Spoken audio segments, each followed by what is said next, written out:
Les accidents de la circulation continuent d'ennuyer des familles dans la région administrative de l'Abbé. Dans la soirée de ce dimanche 30 avril 2023, un accident a coûté la vie à 3 personnes, dont 2 filles à Katomi, dans la commune rurale de Tianguelbori, relevant de la préfecture de l'Elouma. Selon des informations confiées à nos confrères de mosaicguinée.com, c'est une collision entre 2 motards qui roulaient chacun à vive allure qui est à l'origine du drame. Joint au téléphone, le maire de la commune rurale de Tianguelbori a confié que les corps des victimes ont été restitués à leurs familles après le constat des services de sécurité. C'est une réalité. Il y a eu un accident mortel qui a été causé par 2 motos, dont une Apassa qui venait du marché hebdomadaire de Tianguelbori qui avait 3 personnes à bord, 2 filles et un garçon. Ils se sont croisés au niveau du petit village appelé Katomi. Selon les explications, il y avait un petit camion qui venait aussi vers Tianguelbori et la moto qui suivait le camion a voulu effectuer un dépassement et il s'est trouvé que les autres aussi venaient dans le sens inverse.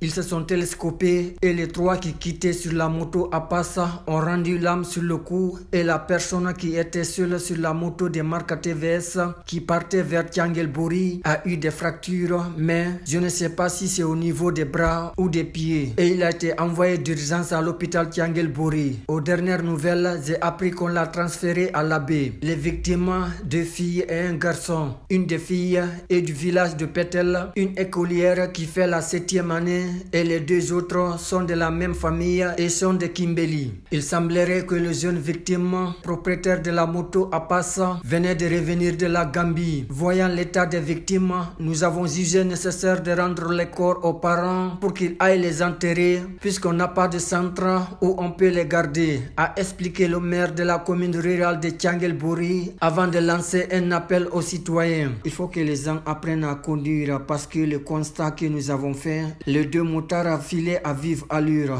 Il faut que les gens soient prudents. Aujourd'hui, nous n'avons que des conducteurs, mais nous n'avons pas de chauffeurs. Je demande à tous les usagers de non seulement respecter le code de la route, malgré que beaucoup ne le connaissent pas, parce que depuis que ce goudron a été fait, on a dépassé largement les 30 victimes de Kouramangui jusqu'à Tianguelbori. C'est vraiment regrettable. Déplore Mouktar Sentouba, c'est nos confrères de mosaicguinée.com.